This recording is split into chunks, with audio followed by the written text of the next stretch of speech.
Hola, soy Marta Beatriz Cisneros González, con matrícula MX000332.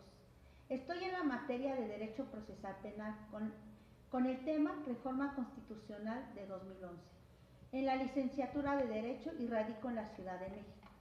La reforma constitucional surgió para proteger los derechos humanos de todas las personas. En la Constitución de 2011 hicieron modificaciones en materia de los derechos humanos, que constituyen un cambio en el modo de entender las relaciones entre las autoridades y la sociedad. La reforma representa el avance jurídico más importante que ha tenido México para optimizar el goce y el ejercicio de los derechos humanos. Los artículos que la reforma modificó fueron el primero, tercero, 11, 15, 18, 29, 33, 89, 97, 102 apartado B y 105.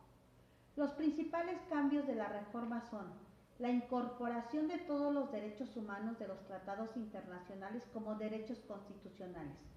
Se estableció el principio pro persona, es decir, que en caso de que un juez o autoridad tenga que elegir qué norma aplicar a tu caso, deberá elegir la que más favorezca a la persona, sin importar si se trata de la Constitución, un tratado internacional o una ley. Se cambió la denominación garantías individuales por derechos humanos y sus garantías. Se modificó la expresión otorgar por reconocer, lo que implica que toda persona goza de los derechos, es decir, libertad, igualdad, seguridad, educación, trabajo y entre otros. La reforma constitucional de 2011 reconoce la universalidad, interdependencia, invisibilidad y progresividad de los derechos humanos.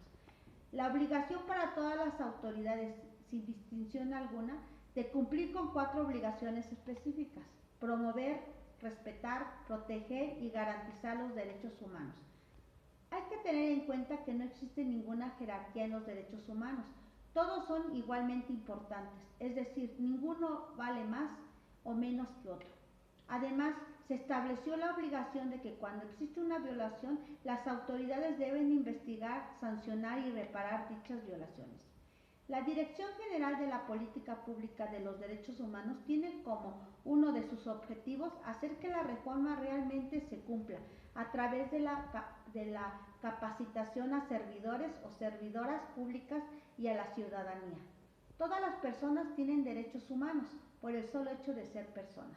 Además de la reforma constitucional en materia de los derechos humanos, se reformó el artículo 103 constitucional que hace referencia al amparo y, entre otras cosas, incorpora la procedencia del mismo. Quien considere que se ha violado un derecho puede acudir ante un juez de amparo para demandar la protección de sus derechos humanos.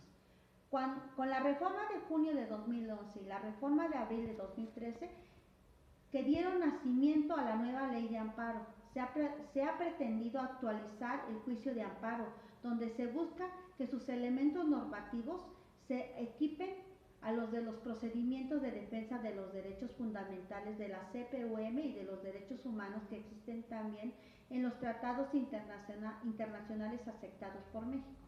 En conclusión, para que siguiera la reforma constitucional de 2011 tuvieron que pasar muchas cosas en lo relacionado a violar los derechos de las personas. Es por ello que esta nueva reforma tuvo que poner en primer lugar los derechos humanos y las garantías de las personas, cambiando los artículos que se mencionaron para que no se siguiera afectando los derechos individuales de las personas más vulnerables.